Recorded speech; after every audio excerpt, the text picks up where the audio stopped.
என் சங்கத்தால அடிச்சவன் அவன். காதுல விடல, கொஞ்சம் பக்கத்துல வந்து சொல்லு. நான் கிழிச்ச கோட்டை தாண்ட மாட்டேன். என் ஆள் அங்க வருவான், சொல்லி விடு. சரி தல. அடிச்சது எவன்டா? என்ன டாவா பிச்சுடு. டாய் கட்ட தர.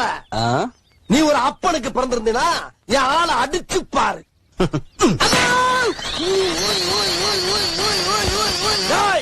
நான் ஒத்துக்கிறேன், உன் தாய் பத்துங்கிறத ஒத்துக்கிறேன். நெக்ஸ்ட் மீட் பண்றேன். பிரேக் டவுன் சீரீஸில் அடுத்து நான் பார்க்க போகிற படம் கேப்டன் அமெரிக்கா சிவில் வார். இந்த ஃபஸ்ட்டு இன்ஃபினிட்டி சாகாலே பார்த்தீங்கன்னா ஒன் ஆஃப் தி பெஸ்ட் மூவினா கண்டிப்பாக அந்த சிவில் வார் படத்தை தான் சொல்லணும். அண்ட் ஃபேஸ் 3யோட மொதல் படத்தையே செம்ம படமாக கொடுத்துருப்பாங்க. அண்ட் இந்த ஃபேஸ் 3க்கு பார்த்தீங்களா எனக்கு ரொம்ப பிடிச்ச ஃபேஸு. இந்த ஃபேஸஸை நான் என்ஜாய் பண்ணி பிரேக் டவுன் பண்ண போகிறேன். ஸோ அதில் ஃபஸ்ட்டு பார்ட்டாக கேப்டன் அமெரிக்கா சிவில் வாரோட பிரேக் டவுன். டெக்னிக்கலாக இந்த கதை பார்த்தீங்கன்னா 2 சூப்பர் ஹீரோஸ்க்கு நடுவில் நடக்கிற கதை தான். 2 பேர் பக்கமுமே நியாயம் இருக்க தான் செய்யுது. இதில் நீங்கள் ஒருத்தரை தப்பு சொல்லிட்டு இன்னொருத்தரை சரி சொல்லவே முடியாது. 2 சைடு பக்கமுமே ஒரு நியாயம் இருக்க தான் செய்யுது. ஸோ இதில் யார் சைடை நீங்கள் கரெக்டாக நினைக்கிறீங்க? கேப்டன் அமெரிக்கா சைடா இல்லை அயன்மேன் சைடா? நீங்கள் எந்த டீம்னு சொல்லிட்டு கீழே கமெண்ட் பண்ணிடுங்க. இந்த படத்தை கேப்டன் அமெரிக்கா சிவில் வச்சதுக்கு பதிலாக அவெஞ்சர்ஸ் சிவில் வார் அப்படின்னே கூட பேர் வச்சிருக்கலாம், கரெக்டாகவே இருந்திருக்கும். படத்தோட ஸ்டார்டிங்லேயே பார்த்தீங்கன்னா 1991 தான் காட்டுறாங்க. நம்ம வின்டர் சோல்ஜரை பார்த்தீங்கன்னா ஒரு சில வேர்ட்ஸ் எல்லாம் சொல்லி அவரோட மைண்டை கண்ட்ரோல் பண்ணுறாங்க. அந்த வேர்ட்ஸில் ஹோம் கம்மிங் அப்படின்ற ஒரு வார்த்தையுமே வந்திருக்கும். மேபி அடுத்த ஸ்பைடர்மேன் ஹோம் கம்மிங்கான ஒரு ரெஃபரன்ஸாக இருக்கலாம். அதில் நிறைய வார்த்தைங்க வந்திருக்கும். அதை சொல்லி நம்ம வின்டர் சோல்ஜர் நம்ம பக்கி பான்ஸை மைண்ட் கண்ட்ரோல் பண்ணி ஒரு மிஷனுக்கு அனுப்பி ஒரு காரில் இருக்கிற அந்த சூப்பர் சோல்ஜர் சீரத்தை எடுத்துகிட்டு வர சொல்கிறாங்க. அவருமே அந்த சீரத்தை எடுக்கிறாரு. அடுத்த சீனில் பார்த்தீங்கன்னா நம்ம கேப்டன் அமெரிக்காவும் அவரோட டீமும் சேர்ந்து நம்ம கிராஸ் போன்ஸை பிடிக்க போயிருக்காங்க. இவன் பார்த்தீங்கன்னா cross bones one of the காமிக்கில் வர வில்லன்ஸ் தான். போன படத்தில் ரம்லோவை பார்த்துருப்பீங்க பார்த்தீங்களா, வின்டர் சோல்ஜரில். அவன் மேலே ஒரு பில்டிங்கே விழுந்திருக்கு. அதுக்கப்புறம் எப்படியோ தப்பிச்சு வந்து இப்போ ஒரு கூலிப்படையாக மர்சனரியாக மாறிட்டு இருக்கான். அவங்கள பிடிக்க போகும்போது தான் அந்த இடத்துல அவன் பக்கியை மென்ஷன் பண்ணும்போதே பார்த்தீங்கன்னா அவன் பாமையுமே வெடிக்க வச்சிடறான். ஜஸ்ட் மிஸ்ஸில் நம்ம வாண்டா என்ன பண்ணுறான்னா அவள் மேஜிக்கால கண்ட்ரோல் பண்ணி தூக்கி அடிச்சிட்றா. ஆனால் அந்த பக்கம் போய் அது வேற ஒரு பில்டிங்கில் மோதிடுது. அந்த பில்டிங்கில் இருந்தவங்க எல்லாமே வக்காடன்ஸை சேர்ந்தவங்க. இதை உலக நாடுகள் எல்லாருமே கடுமையாக எதிர்க்கிறாங்க. இதுக்கு எதிராக வக்காண்டாவோட அரசர் கிங் டிச்சாக்காவுமே இதுக்கு எதிராக கருத்து கொடுக்குறாரு. இந்த பக்கம் சைடில் பார்த்தீங்கன்னா அயன்மேனை காட்டுறாங்க. அதுக்காக ஒரு டிஏஜிங் சீன் பண்ணியிருப்பாங்க. ஸோ இப்போ டிஏஜிங் ரொம்ப ஃபேமஸாக போயிட்டுருக்கு. அதுக்கு one of the best example. இந்த சீனில் அவரோட பேரண்ட்ஸ் கிட்ட எப்படி இருந்தால் நல்லா இருந்திருக்கும் அப்படின்ற மாதிரி ஒரு சின்னதாக ப்ளே பண்ணிவிட்டு பாஃப் டெக்னாலஜி இன்ட்ரடியூஸ் பண்ணுவார். இதை பற்றி ஃபார் ஃப்ரம் ஹோமில் டீட்டெயிலாக சொல்லியிருப்பாங்க. நம்ம அதோட பிரேக் டவுனில் பார்க்கலாம். அதை முடிச்சுட்டு வெளியே வரும்போது பார்த்தீங்கன்னா இன்னொரு இடத்துல லேடியை காட்டுவாங்க. இவங்களோட பையன் பேர் தான் சார்ல்ஸ் ஸ்பென்சர். அவன் சொக்காவே வந்திருப்பான். அவன் சாவுக்கு நம்ம டோனி ஸ்டார்க்கு தான் காரணம் அப்படின்ற மாதிரி மென்ஷன் பண்ணிட்டு போயிருப்பான். ஆக்சுவலி காமிக்லுமே பார்த்தீங்கன்னா இதே மாதிரி ஒரு சம்பவம் நடந்திருக்கும். சிவில் வார் காமிக்ஸில் தான் சொல்கிறேன். அந்த காமிக்கில் நம்ம அயன்மேன் முகத்திலே ஒருத்தங்க துப்பி என் பையன் சாவுக்கு நீ தான் காரணம் அப்படின்னு சொல்லி அந்த இடத்துல பார்த்தீங்கன்னா சண்டை போடுவாங்க. அதுக்கப்புறம் தான் நம்ம அயன்மேன் கவர்மெண்ட் பக்கம் திரும்பி காமிக்கில் அப்படி அயன்மேனுக்கும் கேப்டன் அமெரிக்காவுக்கும் சண்டை நடக்கிற மாதிரி காமிச்சிருந்துருப்பாங்க. இந்த பக்கம் அவெஞ்சர்ஸை வந்துட்டு கவர்மெண்ட் கண்ட்ரோலில் வச்சிருக்கணும் அப்படின்னு சொல்லி தான் நம்ம கவர்மெண்ட் பார்த்தீங்கன்னா ஒரு ஆர்டரை பாஸ் பண்ணுறாங்க, சொக்கோவியன் அக்காட்ஸ். ஆக்சுவலி இந்த சீனில் பாருங்களேன், இதை வந்து நம்ம ராஸ் ஃபஸ்ட்டு அந்த செக்ரட்டரி ஆகிட்டார். அவர் ஃபஸ்ட்டு அந்த அக்காட்ஸை கொண்டு போய் நம்ம வாண்டா கிட்ட தான் கொடுக்குறாரு. ஏன்னா அங்கே வாண்டானால் தானே சில பேர் செத்துருப்பாங்க. அவர் கிட்டத்தட்ட நம்ம வாண்டாவை அவர் கில் ட்ரைவ் பண்ணுறாரு. அண்ட் இந்த உட்காந்துருக்கிற சீட்ஸில் நீங்கள் எடுத்துக்கிட்டிங்கன்னா ரைட்டில் இருக்கிறவங்க பூரா பிளிப் ஆனவங்க, லெஃப்ட்டில் இருக்கிறவங்களாம் பிளிப் ஆகாதவங்க. டோனி ஸ்டார்க் தனியாக ஒரு டைட்டன் பிளானட்டில் இருக்கார். அந்த இன்ஃபினிட்டி வாரில் நடக்க போகிறது அப்படியே இந்த இடத்துல ஃபோர் ஷேடோ பண்ணியிருக்காங்க. இதை பிளான் பண்ணாங்களா இல்லை அதுக்கப்புறம் பண்ணாங்களான்னு தெரியல. ஆனால் கரெக்டாக மேட்ச் ஆயிருக்கு. இந்த சீனில் எடுத்து பார்த்தீங்கன்னா இந்த படத்தோட வில்லனான ஜீமோவை காட்டுறாங்க. ஹெல்முட் ஜீமோ பார்த்தீங்கன்னா ஒரு ஹைட்ரஜன் கிட்ட போயிட்டு எனக்கு டிசம்பர் 16, 1991 அந்த மிஷனுக்கான ரிப்போர்ட் வேணும் அப்படின்னு சொல்லி கேட்குறாரு. அதெல்லாம் என்னால் கொடுக்க முடியாது அப்படின்னு சொல்லி பார்த்தீங்கன்னா அந்த இடத்துல அவனே செத்து போயிடுறான். இவனுக்கு எப்படி இதெல்லாம் தெரியும் அப்படின்னு சொல்லி எடுத்துக்கிட்டிங்கன்னா இவனுமே வந்துட்டு ஒரு சோல்ஜர் ஸ்குவாடை ரன் பண்ணிக்கிட்டு இருந்தவன் தான். கிட்டத்தட்ட மிலிட்ரி ஆள் மாதிரி தான். வின்டர் சோல்ஜர் நம்ம நட்டாஷா பார்த்தீங்கன்னா அந்த ஃபைல்ஸ் எல்லாத்தையுமே ஆன்லைனில் ரிலீஸ் பண்ணியிருப்பா. அதெல்லாம் சாதாரண மக்களால் படிக்க முடியாது. ஆனால் இவங்க எல்லாமே மிலிட்ரி சோல்ஜர்ஸ் இருக்கிறனால அதை டீக்ரிப்ட் பண்ணுறது இவங்களுக்கு ஈஸியாக இருந்திருக்கு. அதை படித்து ஜீமோ பார்த்தீங்கன்னா அதை தெரிஞ்சுக்கிட்டு அவெஞ்சர்ஸ்க்கு எதிராக திரும்பியிருப்பான். இந்த இடத்துல அவன் அந்த மிஷன் ரிப்போர்ட்டை தான் தேடிக்கிட்டு இருக்கான். ஆனால் அவனுக்கு வின்டர் சோல்ஜரோட டைரி கிடைக்குது. சைடில் அப்போ தான் இன்னொரு நியூஸுமே தெரிய வருது, பெகி கார்ட்டர் செத்துட்டாங்க. அதை தெரிஞ்சு நம்ம ஸ்டீவ் ராஜர்ஸ் அந்த இடத்துக்கு போகிறாங்க. அங்கே தான் ஷேரன் கார்ட்டர் வராங்க. ஆல்ரெடி வின்டர் சோல்ஜரில் ஸ்பை பண்ணியிருப்பாங்களே அந்த கேரக்டர் தான். இங்கே தான் தெரிய வருது ஷேரன் கார்ட்டருக்கு பெகி கார்ட்டர் ஆக்சுவலி ஆன்டி மோரா வரும் அப்படின்னு. அப்புறம் அவங்க 2 பேரும் அந்த இடத்துலேருந்து போகிறாங்க. அந்த இடத்துல அவங்க கொடுக்குற அந்த ஸ்பீச்சால் தெரியுது, ஓகே நாம் எடுக்க முடியல, நம்ம ஸ்ட்ராங்காக இருக்கணும் அப்படின்ற மாதிரி நம்ம கேப்டன் அமெரிக்கா மைண்டில் பதியுது. இந்த பக்கம் பார்த்தீங்கன்னா அவங்க எல்லாருமே 117 நாடுகளும் ஒரு இடத்துல கூடியிருப்பாங்க அந்த அக்காட்ஸை சைன் பண்ணுறதுக்காக. அங்கே கிங் டிச்சாக்காவுமே வந்திருப்பார். அவர் பையன் டிச்சாலா பிளாக் பேந்தருமே வந்திருப்பார். அந்த இடத்துல அந்த பாம்பு வெடிச்சு அப்பா டிச்சாக்கா செத்துருவார்.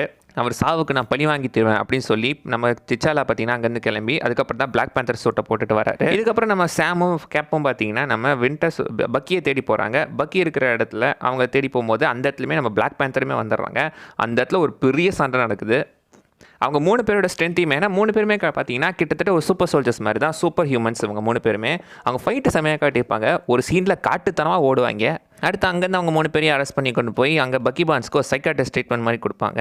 அந்த இடத்துக்கு ஆக்சுவலி ஒரு டாக்டர் வந்திருக்கணும். அந்த டாக்டர் வராமல் இப்போ அந்த இடத்துக்கு நம்ம ஜீமோ வந்திருக்கான்.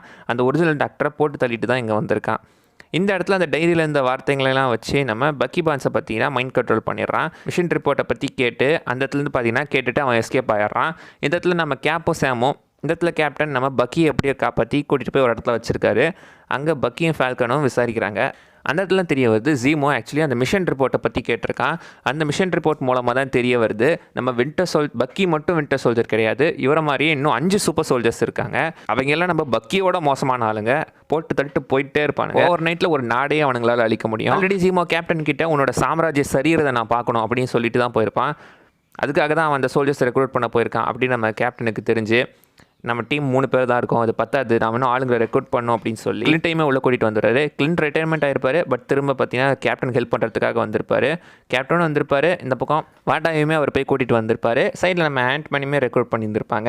ஆக்சுவலி இந்த படத்தில் வர இந்த சீனை தான் பார்த்தீங்கன்னா போன ஆண்ட்மேன் படத்தில் ஒரு போஸ்ட் கிரெடிட்டாகவே வச்சுருப்பாங்க. இந்த பக்கம் நம்ம அயன்மேனுக்கு பார்த்தீங்கன்னா செக்ரட்டரி ராஸ் அவர் ஒரு உத்தரவே கொடுக்குறாரு, இன்னும் 36 மணி நேரத்தில் அவனுக்கு இங்கே வரணும் அப்படின்னு சொல்லி சொல்கிறாரு. எல்லாருமே சூட்டப்பாக்கி ரெடி ஆகுறாங்க. இதுக்கு நடுவில் நம்ம அயன்மேன் பார்த்தீங்கன்னா நம்ம ஆளுங்களை கூட்டிகிட்டு வரணும் அப்படின்னு சொல்லி நம்ம பீட்டர் பார்க்கற போய் ரெக்ரூட் பண்ணி கூட்டிகிட்டு வருவார். அந்த நம்ம பீட்டரோட டிஷர்ட்டில் பாருங்களேன், ஒரு பீட்சா போட்டிருக்கூல, பார்க்கும்போது எனக்கு நம்ம டோபி மேக்கியோ ஸ்பைடர்மேன் பீட்சா டெலிவரி பாயாக வேலை பார்ப்பார்ல, அந்த ஞாபகம் தாங்க வந்துச்சு. அதுக்கடுத்து ஏர்போர்ட்டில் ஒரு பேட்டில் நடக்கும், செம்ம சண்டை. அது கிட்டத்தட்ட சிவில் வார் காமிக்ஸில் இருக்கிற மாதிரியே இருக்கும். ஆனால் காமிக்ஸில் நிறைய பேர் இருப்பாங்க கசகசன்னு, இங்கே ரொம்ப கம்மியான நாட்கள் தான் இருந்திருக்காங்க. அடுத்து அங்கேருந்து பார்த்தீங்கன்னா 2 பேருமே சைபீரியாவுக்கு போகிறாங்க. இதுக்குனால நம்ம அயன்மேனுக்கு பார்த்தீங்கன்னா ஒரு டாக்டர் செத்துட்டாரு அப்படின்ற நியூஸ் வந்திருக்கு. இப்போ தான் நம்ம அயன்மேனுக்கே புரியுது, ஓகே இவங்க கரெக்டாக தான் போயிட்டுருக்காங்க, நாம தான் தப்பாக பண்ணிட்டோம் அப்படின்றது நம்ம அயன்மேனுக்கு தெரிய வருது.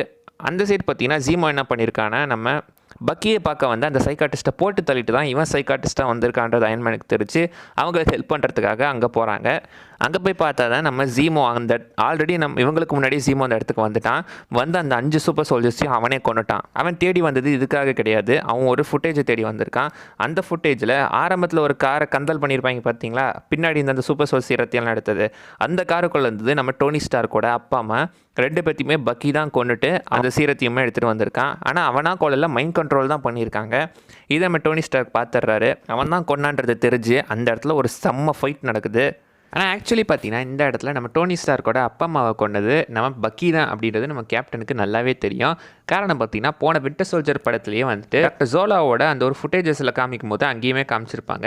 ஹிஸ்ட்ரியை வந்துட்டு நாங்கள் மாற்றுவோம் அப்படின்னு சொல்லும் போது அந்த இடத்துல நம்ம ஹவர்ட் ஸ்டார்க்கை பக்கி கொள்கிற மாதிரியான ஒரு ஃபுட்டேஜாக காமிச்சிருந்துருப்பாங்க. ஃபுட்டேஜை காட்டல, பட் அந்த நியூஸை கட்டிட்டு பக்கியை காட்டியிருப்பாங்க. பாசிபிளி பக்கி தான் அவங்களை கொண்டிருக்கணும் அப்படின்றது அந்த இடத்துல கேப்டனுக்கு தெரிஞ்சிருக்கு. ஆனால் அதை இந்த இடத்துல தான் ரிவீல் பண்ணியிருக்காங்க. எக்ஸாக்ட்லி இந்த சீனில் பார்த்தீங்கன்னா அப்படியே அந்த காமிக் பேனலை காட்டியிருக்காங்க. அந்த இடத்துல கிட்டத்தட்ட அயன்மேன் ஜெயிக்கிற மாதிரி போயிடுவார், பக்கியோட ஒரு கையுமே பொழந்துருவார். ஃபேஸ் 2ல் தானே ஒரு கை போகிற மாதிரி காட்டிருக்காங்க, இதுலேயுமே கை போகிற மாதிரி காட்டுறாங்களோ அப்படின்னு தான் எனக்கு தோணுச்சு. அந்த இடத்துல நம்ம அயன்மேன் அந்த இடத்துல நம்ம கேப்டன் பார்த்தீங்கன்னா கிட்டத்தட்ட ஸ்டார்க்கை கொல்ற ரேஞ்சுக்கு வந்துடுவார், பட் கொல்லாமல் விட்டுருவார். இப்படி பார்த்தீங்கன்னா அவர் கொல்ல மாட்டார். இந்த பக்கம் அயன்மேன் உனக்கு அந்த ஷீல்டு சொந்தமானது கிடையாது, அது எங்கள் அப்பாவோடதுன்னு சொல்லும் போது அந்த ஷீல்டையுமே அங்கேயே விட்டுட்டு போயிடுறாரு. அப்புறம் தான் நம்ம பிளாக் பேந்தர் அந்த இடத்துக்கு வர. பிளாக் பேந்தர் பழி வாங்குறேனோ மனசு முழுக்க ஆக்கிரமிச்சிருச்சு, அது என்னையுமே ஆக்கிரமிக்க நான் விட மாட்டேன் அப்படின்னு சொல்லி அந்த இடத்துலேருந்து ஜீமோவை பார்த்தீங்கன்னா பிடிச்சி எவரெட் ராஸ் கிட்ட கொடுத்துட்றாரு. இதோட பார்த்தீங்கன்னா அந்த படமும் முடியுது. இந்த இடத்துலேருந்து அவன் ஜஸ்ட் பிரிஞ்சிடுறாங்க. ஆனால் நம்ம கேப்டன் அமெரிக்கா அயன்மேன் கிட்ட ஒரு ஃபோனை கொடுத்துட்டு போகிறாரு. உனக்கு எப்போ தேவைப்பட்டாலும் எங்களை கூப்பிடு, நாங்கள் வந்து உனக்காக ஹெல்ப் பண்ணுறதுக்கு வருவோம் அப்படின்னு சொல்கிறாரு. அண்ட் லாஸ்ட்டில் பார்த்தீங்கன்னா அந்த ராஃப்ட் பிரிசன்லேருந்து எப்படியோ எல்லாத்தையும் காப்பாற்றி நம்ம கேப்டன் அமெரிக்காவும் கூட்டிகிட்டு போயிடுறாரு. இதுக்கப்புறம் நம்ம கேப்டன் பார்த்தீங்கன்னா நோமேடாக வேலை செஞ்சுட்ருப்பாரு, அது இன்னொரு ஐடென்டிட்டி. இந்த படத்தில் 2 போஸ்ட் கிரெடிட் சீன் இருக்கும். ஒன்று நம்ம பக்கியை வகாண்டாவுக்கு தூக்கிட்டு போய் கிங் டிச்சாலா அவங்களுக்கு ஹெல்ப் பண்ணுற மாதிரி காட்டியிருப்பாங்க. அப்சல்யூட்லி பிளாக் பேந்தர் படத்துக்கான ஒரு ரெஃபரன்ஸ். அடுத்ததாக நம்ம ஸ்பைடர்மேன் பார்த்தீங்கன்னா ஸ்டார்க்கோட சூட்டை யூஸ் பண்ணி அதை பவர் யூஸ் பண்ணுற மாதிரி காட்டியிருப்பாங்க. அடுத்து ஸ்பைடர்மேன் ஹோம் கமிங் படத்துக்கான ஒரு ரெஃபரன்ஸ். இந்த படத்தில் ஈஸ்டர் எக்ஸ் எடுத்துக்கிட்டிங்கன்னா நான் நோட் பண்ணதை விடவே கொஞ்சம் கம்மியாக தான் இருந்திருக்கு. ஆல்ரெடி ஒரு சிலது தான் நான் போன ரிவ்யூஸ்லேயே சொல்லியிருக்கேன். இந்த இடம்னு பார்க்கும்போது கொஞ்சம் கம்மியாக இருக்கிற மாதிரி தான் எனக்கு தோணுச்சு. ஒரு சீனில் பார்த்தீங்கன்னா நம்ம கேப்டன் உட்காந்து பேசிக்கிட்டு இருப்பார்ல, அந்த சீனுக்கு பின்னாடி ஒரு மங்கி ஃபோட்டோ ஒன்று இருக்கும். இதை நான் ஆல்ரெடி ஃபஸ்ட்டு வந்து பிரேக் டவுன்லேயே சொல்லியிருப்பேன், பட் இங்கேயும் சொல்கிறேன். அந்த ஃபோட்டோ இன்னும் இங்கே இருக்குது. இன்னும் எனக்கு டவுட் அதுதாங்க, இத்தனை வருஷமாக அந்த ஃபோட்டோவை யார் பாதுகாத்து வச்சுருக்காங்கன்னு தான் எனக்கு தெரியல. இந்த படத்தில் நம்ம தேனோஸ் கேமியோ கொடுத்துருக்காரு.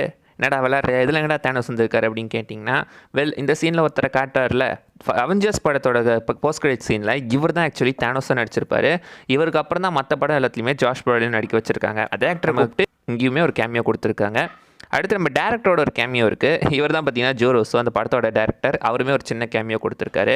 அண்ட் ஒரு சின்ன அட்டென்ஷன் டு டீட்டெயில், இந்த சீனை எனக்கு ஃபஸ்ட்டு பார்க்கும்போது தெரியல, போக போக கொஞ்சம் ஸ்லோ மோஷனில் பார்க்கும்போது தான் தெரிஞ்சு. இந்த சீனில் பாருங்களேன், இந்த சீனில் ஆக்சுவலி பார்த்தீங்கன்னா நம்ம ஃபால்கனை நெட்டு போட்டு வலை போட்டு காட்டுறதுக்காக தான் இந்த இடத்துல நம்ம அயன்மேன் வந்திருக்காரு. ஆனால் அந்த இடத்துல அவர் ஆல்ரெடி முன்னாடியே ரெட் விங்கை வச்சு அடிச்சிட்டதுனால கேப்டன் அமெரிக்காவோட அயன்மேனோட அந்த ஒரு குறி தப்பிடுது, நெட்டுமே பறந்து போயிடுது. ஸோ டெக்னிக்கலாக அவர் நம்ம ஃபால்கனை வலை போட்டு பிடிக்க தான் பார்த்துருக்காரு. ஒருவேளை இதுக்கு இன்ஸ்பிரேஷன் நம்ம ஸ்பைடர்மேன் கிட்டேருந்து எடுத்துகிட்டு போகிறோம். ஏன்னா ஸ்பைடர்மேனுமே வலை பின்னுவார். ஒருவேளை அதை அப்படியே பண்ணி இவரும் யூஸ் பண்ணியிருக்காரு அப்படின்னு நினைக்கிறேன். நம்ம கேப்டன் அமெரிக்காவோட சூட் எடுத்துக்கோங்களேன். ஆரம்பத்தில் அந்த சூட்டில் பார்த்தீங்கன்னா அவெஞ்சர்ஸ் லோகோ இருக்கும். பட் அவெஞ்சர்ஸ் கூட சண்டை போட்டதுக்கப்புறம் அவங்க பிரிஞ்சிட்ட மாதிரி போகும்போது அதுக்கப்புறம் அந்த லோகோவையுமே பார்த்தீங்கன்னா எடுத்துடுவார். அண்ட் ஆல்ரெடி நான் ரெட் விங்கை பற்றி சொல்லியிருந்தேன். ரெட் விங் பார்த்தீங்கன்னா ஆக்சுவலி காமிக்கில் அது ஒரு ஆக்சுவல் ஃபால்கன்னா, ஒரு உண்மையான பறவையே இருக்கும் காமிக்கில். படத்தில் தான் அது ரொம்ப மாடர்ன் டெக்னாலஜியாக ஒரு ட்ரோன் மாதிரி காட்டியிருந்திருப்பாங்க. ஆனால் காமிக்ஸில் பார்த்தீங்கன்னா ஃபால்கனுக்கு ஹெல்ப் பண்ணுறது அது உண்மையாகவே ஒரு ஃபால்கன் தான், ஒரு பறவை தான் அது. அந்த பறவைக்கும் ஃபால்கனுக்கும் ஒரு டெலிபேத்திக் கனெக்ஷன் இருக்கும். படத்தில் அது கம்ப்ளீட்டாகவே சயின்டிஃபிக்காக மாற்றிருக்காங்க. அண்ட் ஒரு சீனில் பார்த்தீங்கன்னா ஸ்டார்டிங்லேயே நம்ம ரவ்லவ் பக்கியோட பேர் சொன்னதுனால தான் அவர் டிஸ்ட்ராக்ட் ஆகிருப்பார். இதே டெக்னிக்கை தான் என்கேம் படத்தில் கேப்டன் அமெரிக்கா கேப்டன் அமெரிக்காவை மீட் பண்ணும்போது அங்கேயுமே இதே டிஸ்ட்ராக்ஷன் யூஸ் பண்ணி தான் எஸ்கேப் ஆகிருந்திருப்பார். அண்ட் லாஸ்ட்டில் எல்லாத்தையும் பார்த்தீங்கன்னா ராஃப் பிரிசனில் பார்க்க போவார். அந்த இடத்துல நம்ம ஸ்காட்லாங்கை பார்ப்பார்.